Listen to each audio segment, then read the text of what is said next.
Hi friends, నేను Sushma from Serena health line channel. ఈరోజు మరలా ఒక ఇంపార్టెంట్ టాపిక్తో మీ ముందున్నాను. అదేంటి అంటే మోకాళ్ళ నొప్పులతో చాలామంది సఫర్ అవుతూ ఉంటారు కదా ఫ్రెండ్స్. సో అలాంటి వాళ్ళకి అసలు మోకాళ్ళ నొప్పులు ఎందుకు వస్తున్నాయి, అది తగ్గడానికి కొన్ని రెమెడీస్ చెప్పాలని అనుకుంటున్నాను ఫ్రెండ్స్. సో దానికన్నా ముందుగా ఎవరైతే నా ఛానల్ని ఈరోజే చూస్తున్నారో వాళ్ళు ఖచ్చితంగా సబ్స్క్రైబ్ చేసుకోండి అండ్ లైక్ చేయండి, షేర్ చేయండి. మొదటి నుంచి చివరి వరకు కూడా తప్పకుండా చూడండి ఫ్రెండ్స్. ఈ వీడియో మీకు చాలా ఉపయోగకరంగా ఉంటుంది. సో టాపిక్లోకి వెళ్ళిపోదాము. సో మోకాళ్ళ నొప్పులు అనేది సమస్య వయసుతో తేడా లేకుండా అందరినీ కూడా బాధపెడుతూనే ఉంటాయి. సో ఈ మోకాళ్ళ నొప్పులు అనేవి పెద్దవారికి కానీ చిన్నవారికి కానీ అందరికీ వచ్చే ఛాన్సెస్ చాలా ఎక్కువగా ఉంటాయి. సో మోకాళ్ళ నొప్పులు వల్ల సరిగ్గా నడవలేరు, కూర్చోలేరు, వాళ్ళ డైలీ రొటీన్ వర్క్ చేసుకోవడానికి కూడా చాలా ఇబ్బందిగా ఫీల్ అవుతూ ఉంటారు.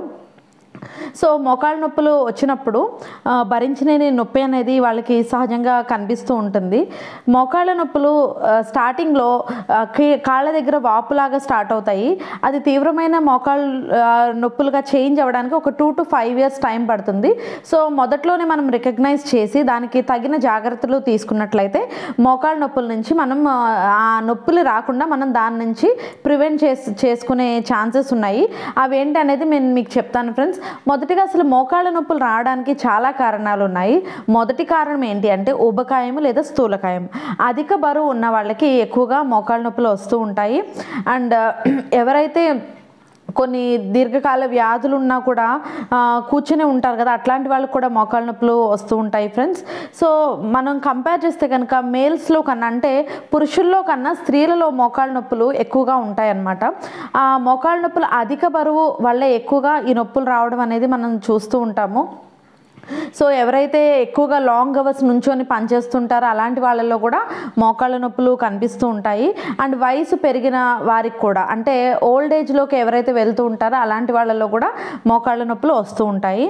సహజంగా మన బోన్స్ అనేవి స్ట్రాంగ్గా ఉండాలి అంటే కనుక దానికి కాల్షియం చాలా అవసరము. కాల్షియంతో పాటు ఫాస్ఫరస్ కూడా చాలా అవసరం ఫ్రెండ్స్. ఈ రెండు ఎప్పుడు కలిసి బోన్స్లో మనకి మ్యాట్రిక్స్ని ఫామ్ చేయడానికి అంటే బోన్స్ని తయారీకి ఎముకల దృఢంగా ఉండడానికి ఈ కాల్షియము, ఈ ఫాస్ఫరస్ చాలా దోహదపడతాయి. సో ఎవరికైతే వయసు పెరిగే కొద్దీ బోన్స్లో ఉన్న కాల్షియం అనేది డిప్లీట్ అయిపోతూ ఉంటుంది.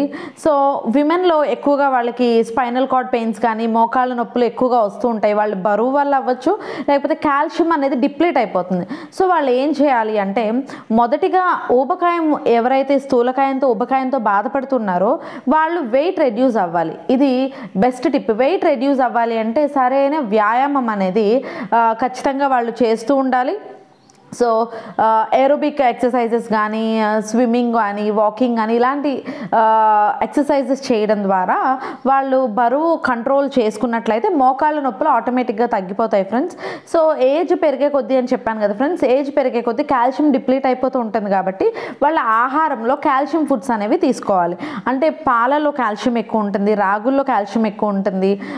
అదేవిధంగా సర్టెన్ మనకి నట్స్ ఉంటాయి కదా ఫ్రెండ్స్, వాల్నట్స్ కానీ, బాదం కానీ, వీటిలో పుచ్చగింజలు, వీటిలో కూడా మనకి ఎక్కువగా ఉంటుంది. అవన్నీ తీసుకుంటే కనుక వాళ్ళు ఎముకలు అనేవి చాలా దృఢంగా ఉంటాయి, మోకాళ్ళ నొప్పులు రాకుండా ప్రివెంట్ చేయొచ్చు. So first and foremost thing ఏంటంటే వాళ్ళు బ్యాలెన్స్ డైట్, సమతుల్య ఆహారం తీసుకోవాలి. అదేవిధంగా వాళ్ళకి ఎక్సర్సైజ్ అనేది చాలా must and should. So exercise ఉంటేనే కనుక వాళ్ళు బరువుని నియంత్రించుకోగలుగుతారు. బరువు ఎప్పుడైతే ప్రాపర్గా ఉంటుందో మోకాళ్ళ నొప్పులు సమస్య అనేది రాదు ఫ్రెండ్స్. సో బ్యాలెన్స్ డైట్ ఉండాలి, ఎక్సర్సైజెస్ ఉండాలి. దాంతోపాటు వాళ్ళు మెడిసిన్స్ ఏది పడితే అది వేసుకోకూడదు. డాక్టర్లు ఏదైతే సూచిస్తారో ఆ మెడిసిన్సే వాళ్ళు ఖచ్చితంగా వాడాలి. కాల్షియం రిచ్ ఫుడ్స్ అనేవి వాళ్ళ ఆహారంలో చేర్చుకోవాలి.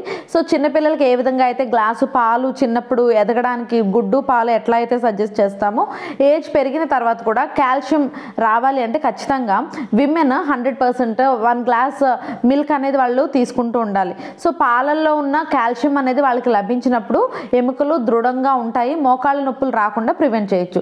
సో మనం ఏం చేయాలి, ముందుగా నొప్పులు వచ్చినప్పుడు అంటే అక్కడ వాపు అట్లాంటివి ఒక 2 to 3 days ఉన్నా తగ్గకుండా ఉన్నట్లయితే ముందుగానే మనం వైద్యుడిని సంప్రదించినట్లయితే అంటే తీవ్రంగా ఆ నొప్పులు రాకుండా ముందుగానే మనం ప్రివెంట్ చేయొచ్చు. ఫ్రెండ్స్, హోప్ ఈ వీడియో మీకు చాలా యూస్ఫుల్గా ఉందని అనుకుంటున్నాను. అండ్ ఖచ్చితంగా మీరైతే కాల్షియం ఫుడ్స్ మీ డైట్లో చేర్చుకోండి. అదేవిధంగా ఎక్సర్సైజెస్ ఖచ్చితంగా ఇది లైఫ్ లాంగ్ ప్రాసెస్. అంటే మనం ఎక్సర్సైజ్ ఈరోజు చేసి నెక్స్ట్ డే మానేయడం వల్ల మళ్ళీ బరువు వెయిట్ పుట్ ఆన్ అయిపోతారు. అగైన్ ఈ మోకాళ్ళ నొప్పులు అనేది రిపీట్ అవుతుంది. కాబట్టి అది రిపీట్ అవ్వకుండా ఉండాలి అంటే కనుక ఖచ్చితంగా ఈ ఎక్సర్సైజ్ అనేది డైలీ వ్యాయామం అనేది వాళ్ళకి ఇంకా ఒక డైలీ అలవాటుగా చేసుకుని రోజు చేసుకున్నట్లయితే బరువు తగ్గినట్లయితే ఖచ్చితంగా మోకాళ్ళ నొప్పులు రావు. ఫ్రెండ్స్, దీంతోపాటు బ్యాలెన్స్ డైట్ కూడా తీసుకోవాలి. ఈ వీడియో ద్వారా మీకు ఒక మంచి యూస్ఫుల్ ఇన్ఫర్మేషన్ అందిందని నేను అనుకుంటున్నాను.